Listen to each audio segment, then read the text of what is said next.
தளபதி விஜய் அவர்களுடைய மனைவியான சங்கீதா அவர்கள் அவரை விட்டு பிரிந்து கிட்டத்தட்ட 3 வருடங்கள் ஆகிவிட்டதாக சமீபத்தில் லீக்கான விவாகரத்து மனுல மென்ஷன் பண்ணியிருந்தாங்க. ஸோ அது மட்டும் இல்லாமல் தளபதி விஜய் அவர்களை பற்றி பல குற்றச்சாட்டுகள் அடுக்கடுக்காக அதில் மென்ஷன் பண்ணி இருப்பது தளபதி ரசிகர்கள் மட்டுமல்ல ஒட்டுமொத்த பொதுமக்களாலுமே இதை பொறுத்து கொள்ள முடியல. ஆகையால பாத்தீங்கன்னா சங்கீதாவுக்கு எதிராக பல குரல்களுமே எழுந்தது. இதனடுத்து இவங்களுடைய விவாகரத்து நடைபெறுமா இல்ல 2 பேருமே பேசி சமாதானமாகி மீண்டுமே ஒன்றாக குடும்பம் நடத்துவார்களா அப்படின்னு பல கேள்விகள் இருந்த நிலையில சமீபத்துல பாத்தீங்கன்னா சங்கீதா விஜய் அவர்களை மீட் பண்ணி பேசியிருக்காங்களா. சோ இந்த பேச்சுவார்த்தையில அத்தனை பிரச்சனைகளுமே முடிந்துள்ளதாகவும் இன்னும் 1 அல்லது 2 வாரங்கள்ல சங்கீதா விஜய் அவர்களே பத்திரிகையாளர்களை சந்தித்து அனைத்து விஷயங்களையுமே வெளிப்படையாக தெரிவிக்க இருக்காங்களா. சோ அது மட்டுமல்லாமல் விஜய் அவர்கள் மீது ஏன் இத்தனை குற்றச்சாட்டு வைத்தாங்க அப்படின்றதற்கு விளக்கம் கொடுக்க உள்ளார் அப்படின்ற தகவல் வைரலுமே ஆகிட்டு இருக்கு.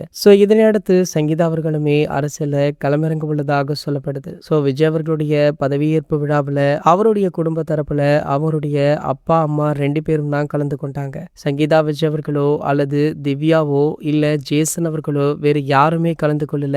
இதுவுமே ஒரு மிகப்பெரிய சர்ச்சையாக பேசப்பட்டது. சோ கூடிய விரைவிலேயே குடும்பத்துடன் விஜய் அவர்கள் இணைந்து விட்டால் போதும்பா அப்படின்னு அவருடைய ரசிகர்கள் தொண்டர்கள் பொதுமக்கள் அப்படின்னு பலருமே பேசிட்டு இருக்காங்க. இது போன்ற செய்திகளை பத்தி நீங்க உடனே தெரிஞ்சுக்க நம்மளுடைய சேனலை மறக்காம சப்ஸ்கிரைப் பண்ணிக்கோங்க.